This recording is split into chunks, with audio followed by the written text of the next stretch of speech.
नमस्ते छात्र मित्रों। उम्मीद करती हूँ आज तक या अब तक हमने जो भी वीडियो बनाए हैं वो आपने सारे ध्यान से देखे होंगे और समझे होंगे। आपने पहले कुछ वीडियोस में विकार के आधार पर शब्द के विकारी शब्द के जो भेद होते हैं जैसे कि संज्ञा, सर्वनाम, इनकी जानकारी ली है। आज इस वीडियो में मैं आपको विशेषण इस विकारी शब्द की सव्यय की जानकारी देने वाली हूँ। विशेषण जो शब्द संज्ञा या सर्वनाम शब्दों की विशेषता अर्थात उनके गुण, दोष, रूप, आकार, संख्या आदि का बोध कराते हैं उन्हें विशेषण कहते हैं। जिस संज्ञा या सर्वनाम की विशेषता बताई जाए उसे विशेष्य कहते हैं।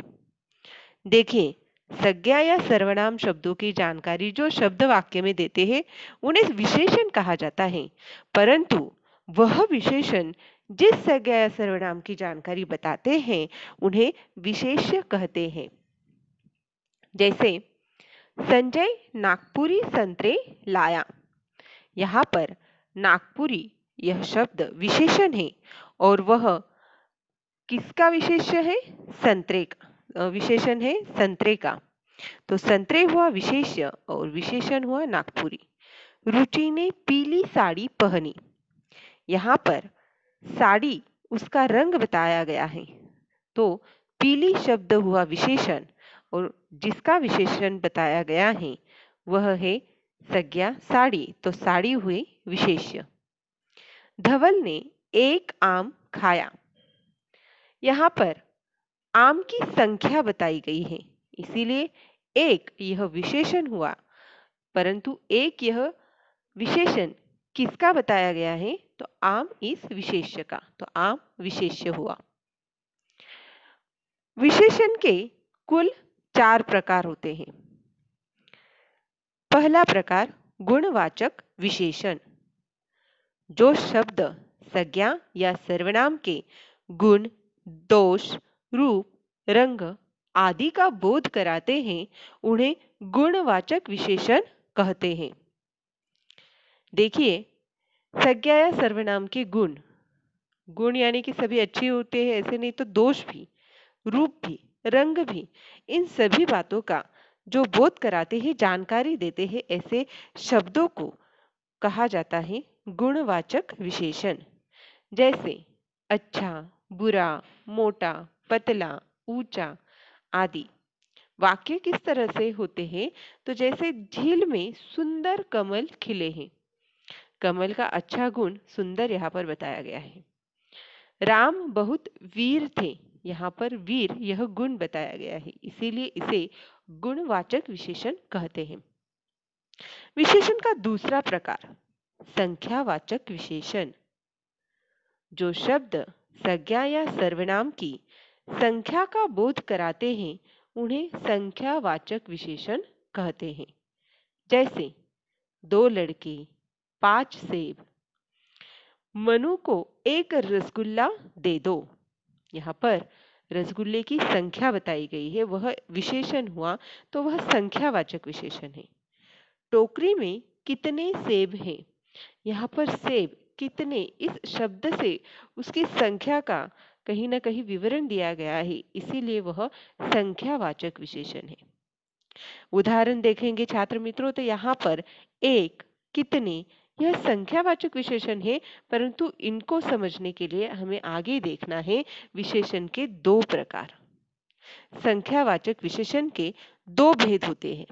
जैसे निश्चित संख्यावाचक विशेषण।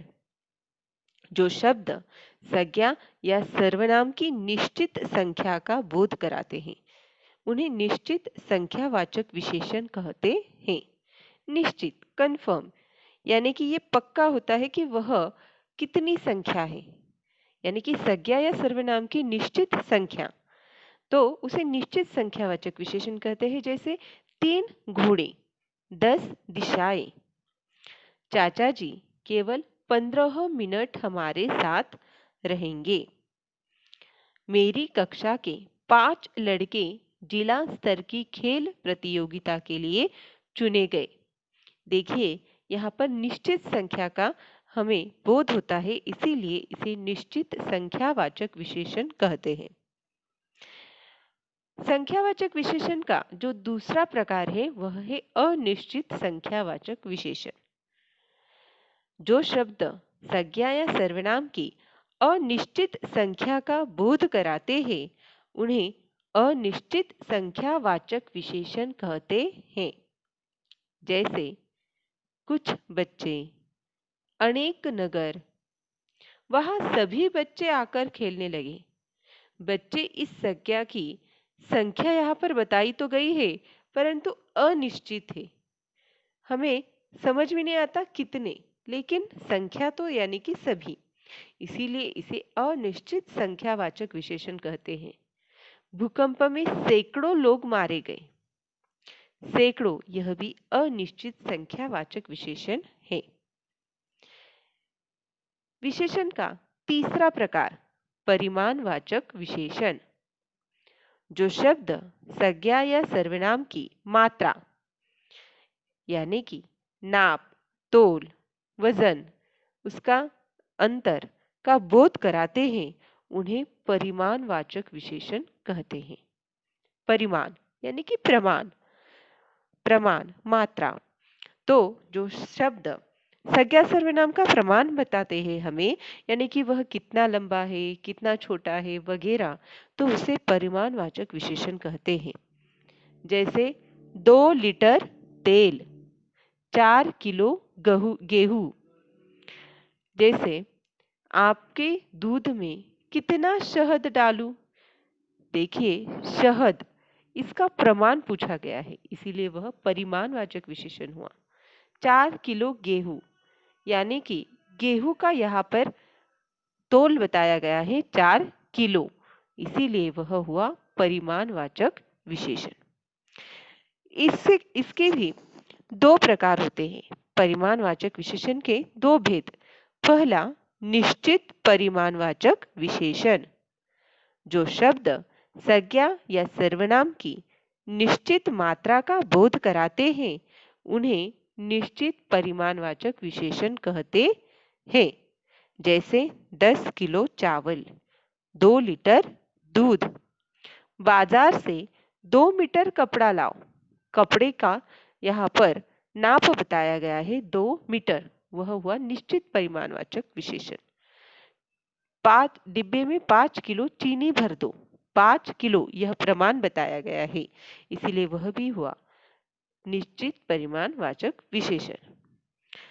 यहाँ पर छात्र मित्रों संख्या वाचक विशेषण और परिमाणवाचक विशेषण में आप कभी गलती मत कीजिएगा। परिमाण यानी कि प्रमाण, सिर्फ संख्या नहीं होती यहाँ पर, तो वहाँ पर उसका नाप तोल भी बताया जाता है। जैसे मीटर, किलो, यह कहीं ना कहीं नाप तोल के प्रमाण है, इसीलिए ये समझना जरूरी है कि वह किस तरह से बताया गया है। तो वह परिमाण है या सिर्फ संख्या है?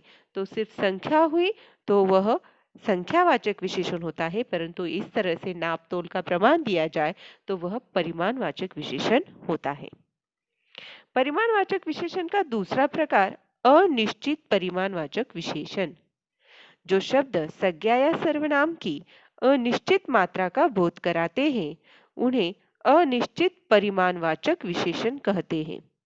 जैसे थोड़े चावल, बहुत नमक।